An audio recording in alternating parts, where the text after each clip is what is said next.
Brother Kid, he's out the coma. But that fentanyl messed him up so bad, they got to retrain him how to walk. You don't want to be on your backside to get belted.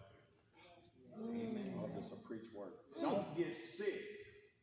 Then you want to live for God. Live for him while you got everything working. Amen. Let us give God a hand clap of praise. Amen.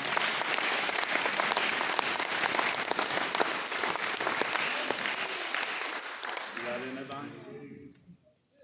Next week we're going back over this. We're doing this 2 times straight. Because I really do. You know, the saddest thing I have to hear, and the saddest thing I go through when I meet with my bishops and things, and the leaders in the church and soul changers, is all of the numbers I have to write down, and we have to turn it in to the state. I'm on the board, and so we have to turn it in.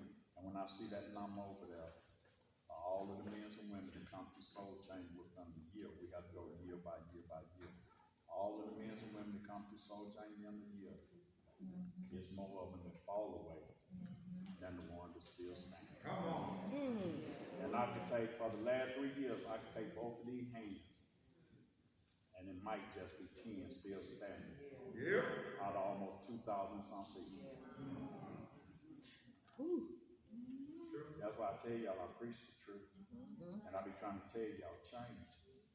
Don't be on the left hand side where you be over there with them 2,000 people.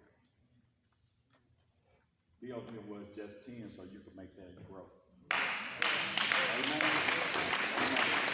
Amen. You got anything over here? Yeah, I just want to say one thing. What I found was so amazing about when I did the research and the study on all the equipment that the Roman soldier would wear, there was the shield. The shield. You may not think about this very much, but the shield was very important. And it was important for the individual himself, but also it was important for the man standing beside him. Yeah. What they would do is the soldiers that would stand side by side with one another, that they would actually lock their shields together and form what's called a shield wall. So we can look at it in the spiritual realm as believers, we join our faith together. That's why Paul says, when he talks about people praying for him, their faith made his faith stronger. Amen. So our faith together is a shield wall against whatever the devil has to throw at us. Amen. Because individually, Jesus even says this. He says, that's why he sends out the disciples 2 by 2. Individually, they cannot do anything by themselves. Amen. He sends them out 2 by 2. Because by ourselves, we are weak.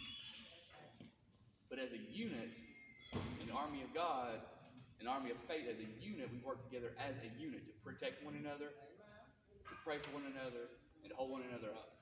Amen.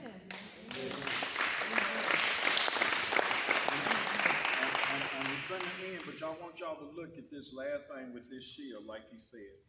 See, they was trained that this shield was so important, Pastor Hope, that some of them knew their enemy would shoot them fiery arrows. So they learned how to hold it this way, and at the same time, the other one had to protect it down here. Y'all ain't hearing me. So you got to have some true friends in your life that every now and then have to be prepared to cover you from up top, because you're too busy fighting down low. Amen. And if you don't have that, that's why we run out into the world and we fall down and we get killed. Spiritually, we get killed. We get consumed. And guess what we do better than anybody in the world? We give up. Amen. We become hopeless. And we back in that driver's seat of total destruction and annihilation. Amen. So let's stand to our feet, let's give God a hand clap of praise. Let's thank Joy.